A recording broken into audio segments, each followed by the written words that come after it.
Hi Eileen, good afternoon. Hello, Ali. How are you? Fine, thank you. Thank you Good. for accepting my invitation for Skype interview It's a on pleasure, on truly. Interfaith Dialogue. I know you have been in this Interfaith Dialogue experience for many years.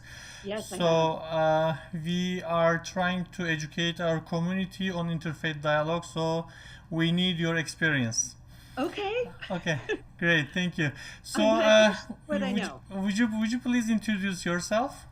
Yes, my name is Eileen O'Farrell Smith. I was born in New York many years ago. Met and married, as a Catholic woman, met and married a Jewish man from Oh, Boston.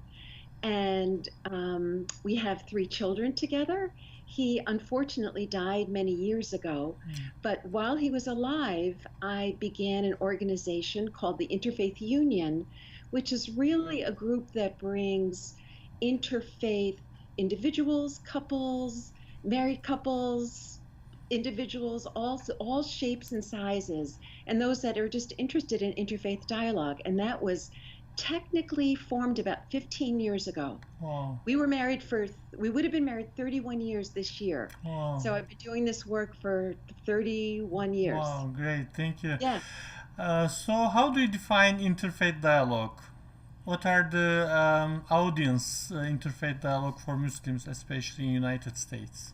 Well, I was thinking about that, and I think for me personally, my lens is work really among people through the lens of caring for them. Some interfaith dialogue is done at an academic level, Mm-hmm. or a level between scholars and among scholars, and that certainly is appropriate and relevant. Mm-hmm. For me personally, my emphasis has really been on individuals who want to meet and know one another and work with one another and really discover about one another if you're of a different faith. So for me, interfaith means it's coming from a place not necessarily of culture, but of faith based relationship, if that makes sense. Yeah, of course. So, do you think it's a necessity in United States, especially these days? Oh, Ali, Ali, if only. I think again, coming initially through the lens as a Catholic person, Mm-hmm. I think every single parish should have someone on staff to help the people in their pews learn to relate and dialogue with those that are other than themselves. I Mm-hmm. think it is so incredibly important. I mean, one of the most important things that's going on in the American culture right now. Mm-hmm. Um, Obviously, it's something that's very meaningful to me and very important to me and has really shaped my adult life. So, to answer your question, to say, is it important? I can't think of too many things that are more important than that. Great. So, so yes, absolutely. Absolutely, yes. So, do you think there are some challenges in interfaith dialogue, especially in the United States? And maybe there are some groups that do not accept interfaith dialogue and they say, no, we don't believe in that. So, and also there may be some radical groups that Yeah. also do not like to have interfaith dialogue. So, how do you elaborate on that? Yeah, boy, that I mean, isn't I think people could write books on that topic, and maybe that's something for me to focus on. I could maybe come up with a book. I think if you look at the arc of history, again, speaking first initially through the lens of Catholicism, it was only 50 years ago, really, through Vatican II in the 1960s, that set a precedent for talking with one another. Mm-hmm. Um, I can share just a mini personal experience that when I was in high school, so probably the early 60s. I don't want to get, 1965, do you I, mean Nostra I, Aetate? I don't, yes, exactly, no Okay. stratate. Uh-huh. And Yeah, so before, 1965 in Vatican. yes, exactly. and so people, we were at that point encouraged to talk with one another. And the church, the official documentation, the policy, this was, we were not talking to one another, we were not relating to one another, and intermarriage was forbidden. So when you talk about a challenge in today's culture and what's going on around our world, let alone in this country, um, you have to look at the long arc of history and realize that it's going to take, like, yes, of course, people are opposing dialogue. It's only been recent that it's been accepted through the formal channels. In some of the other, whether it's as, I can't speak directly to Islam, you could speak more to that, but through the Orthodox community of Judaism and Catholicism, the Orthodox communities of Catholicism, it's not encouraged.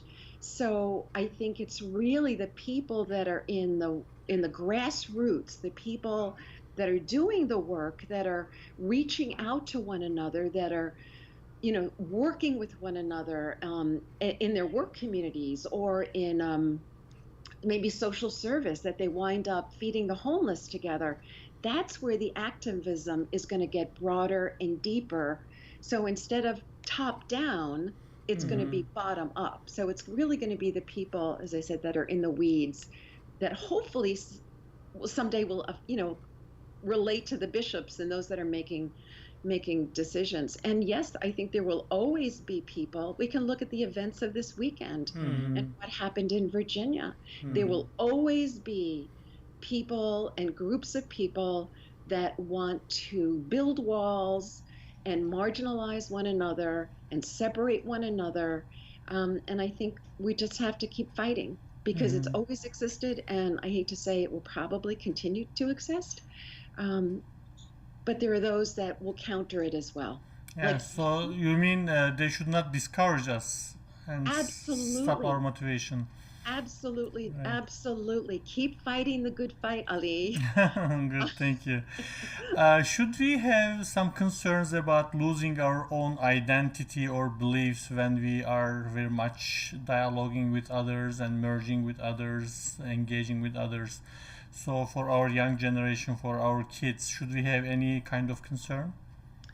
Um, again, I'm thinking of answering this question, of course, the best way through my heart and not through my Sure, head. of course. And You are always it, talking from your heart. yes, exactly. Well, you know me too, so Yeah. that's where I come from. My own experience, having been married to a person of another faith, has truly deepened my own personal faith Oh. and given me an appreciation, a very deep, and I would say love of another tradition. Mm-hmm. Um, I continue to go to services. I continue to be mindful of the Jewish experience. I still belong to a Jewish Reform community. Um, so if you think of it almost, and you could teach me more about the Venn diagram, Mm-hmm. but sometimes it works for me. So if you take, here was the Judaism and Mm-hmm. here was the Catholicism, which were not connected, and then as we married, and over 20 plus years, Mm-hmm. I never lost who I was. I am Mm-hmm. very much the same person, so there was no loss. And instead, it deepened me and broadened me and expanded me as a person, and then also through a faith life. Um, So he did so not convert you to I did not, Judaism, and you did not convert him to Catholicism. I did not. So you yet you deepened your faith in your own faith, right? Absolutely, So we yes. should not have any concern about that.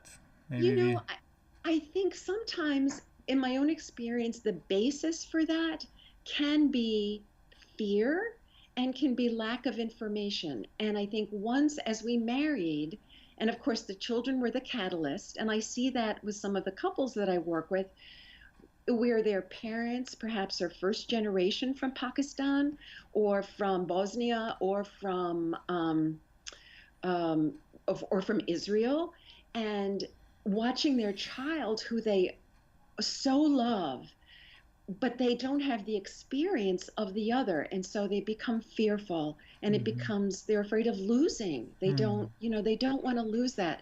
And so in my experience, by experiencing, we went to us, I'll never forget the very first Yom Kippur service I went to, um, or the first Yuma prayer that I went to. It expanded me. The knowing was a good thing. Good. Knowledge is not a bad thing. So, Of course. so it's always, so in my experience, um, coming together was a blessing. Great, thank you. While you are having interfaith dialogue, you see some kind of so-called absurd beliefs or practices in other religions. So, how should you behave against those kind of beliefs? Should you be judgmental, criticizing, or just being respectful, or just ignoring? Should you debate on these or not? Would you please elaborate on that? Sure. Like, would you use the example of this weekend? Would that be, I mean, Sure, of something, course, yeah. okay.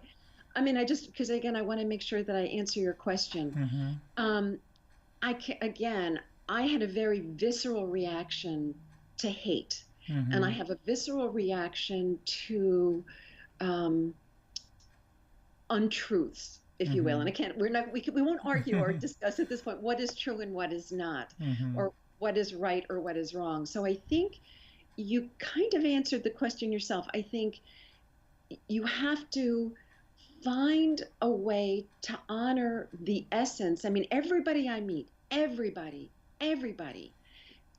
in my mind, is the image of God. That they have that imprint as a beloved of the Creator, as a beloved of the Almighty. Actually, in our religion, it says, خَلَقَ الْإِنسَانَ عَلَى سُورَةِ الرَّحْمَنِ. God created the human being in the face of Rahman, the merciful. Yes. So you can see the God's beauties and attributes on the face of people and on their characters or their physical bodies. Yes, that's exactly it. You are 100% right. Thank you. See, you have taught me well, my friend. No. But yeah, so I think to your point, so if you begin there with that awareness and keeping that at the center, and then as best one can, and again, not giving any examples, when you hear things that are so full of hate, is to keep that in mind, be respectful, and if possible, when possible, to engage in a conversation, quietly, no screaming, no shouting, try to minimize the emotion to be able to somehow cut away the emotion of the conversation and be open and know when to walk away at the same time, but always to be open. Nice. That's probably my initial take on it, of how when you're confronted with somebody that is dismissive, somebody that is disagreeing, if using your example, if somebody said, well, I don't believe in the Quran and the Holy Quran, I don't, or how in the face of something that is so meaningful to you, how do you stay true to yourself and honor within yourself? I think it's very difficult given the current climate for hate talk and hate language and behaviors that we're seeing, that unfortunately are more and more and more every day. But that would be my initial take on it, is just to honor the other person as the beloved of the Creator, and then do your best. Respect. Yeah, absolutely. Yeah, great. Absolutely. Thank you. And for as a person who has been for many years in interfaith dialogue activities, what kind of activities, events would you propose, suggest to facilitate interfaith dialogue? Oh, sure. Well, actually, this is one of my favorite topics, Ali, and we can talk about Yeah, please. in very specific things. So I had been thinking about a program, an interfaith program that would kind of if you think of it as a theology of the other. And when Rabbi Sachs talks a lot about this, but in me personally, I would think of three critical components. And so they would be, the first one would be education, which of course is no surprise to you because Sure. you live and breathe that. Yes. And I was honored to come out to some of the lectures out on Wednesday afternoons. So education first. And that could take all kinds of different information, different levels of education. It could be everything from the kind of work that you do to having an imam come to a Catholic liturgy on a Sunday morning and perhaps preaching.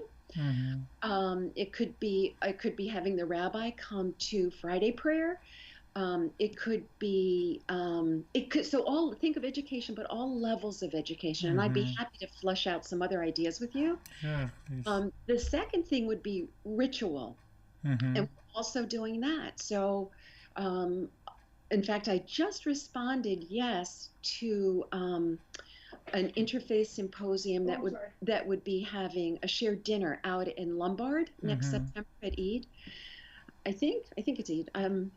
And so kind of having like we did at Niagara, to have Rana, our beloved, adorable Rana, come to a Holy Thursday liturgy, Catholic liturgy, where she was willing to participate.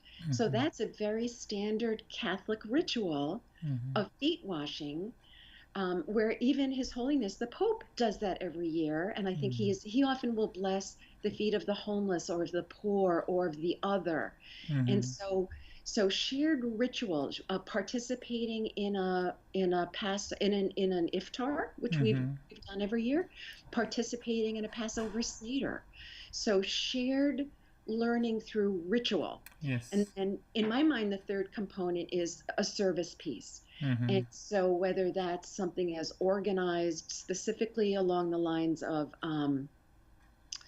building a house or planting a garden, or working a food bank, or any of those kinds of things where we strip away our labels, where it doesn't matter if we're a doctor or a professor or a nurse or a teacher or a garbage man or woman or a postal worker. We're just humanity. We're the same. Yes. And so I think for me, like when you talk about where do you begin, like how do you maybe craft dialogue? For me, it's using your feet, it's using your hands, it's using your mouth, brain and heart. Yes, exactly. And then the tools might be education, service, and ritual. Great, so great. Yeah. Kind of where I You come categorized very well under three good. categories. Thank you. Good. So actually, I'm almost done with my questions. Would you like to add something to enlighten our young generation? What should they do? What should they avoid doing? So anything that you would like to add or comment? No, my only comments is to say that I'm very proud of our young people. I have 3 young people myself who are 30, Great. 29, and 28 and 25.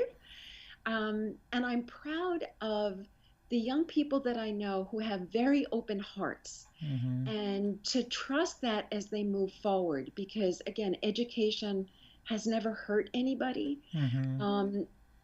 And to remind them that as walls are going up, and everywhere we look, we see walls, we hear talk of walls, we see walls being built around the world, and to know that they have the power to be the bridge builders. So that would be my only comment as you're working with young people, to it's a lot of power that they've been given, and to stay engaged, to be engaged, because they really are the hope for the future, Ali. Yes. They are, by the time sometimes when I was at a protest yesterday down at the Federal Plaza. It was a clergy-led and interfaith. It wasn't a protest as much as it was a rally that was based in prayerfulness. And we stopped to thank all the young people that were there, and the little ones, the ones that were 9 and 10 and 12 that their parents had dragged them along. Because as we began this conversation, it's one of the most important things, and it will affect their future. It will Yeah, affect how they live their life, of course, you know. yeah.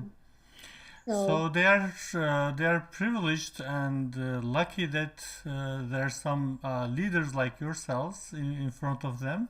like So ourselves, yes, they learn from you, from the people who are smiling, caring, and speaking from their hearts. Thank you so much for this conversation, and I hope they will benefit a lot from this interview. Thank you are you. so welcome. Anytime, I'm happy to help. Thank you. Enjoy the rest of the day. You do the same. Bye now. Bye.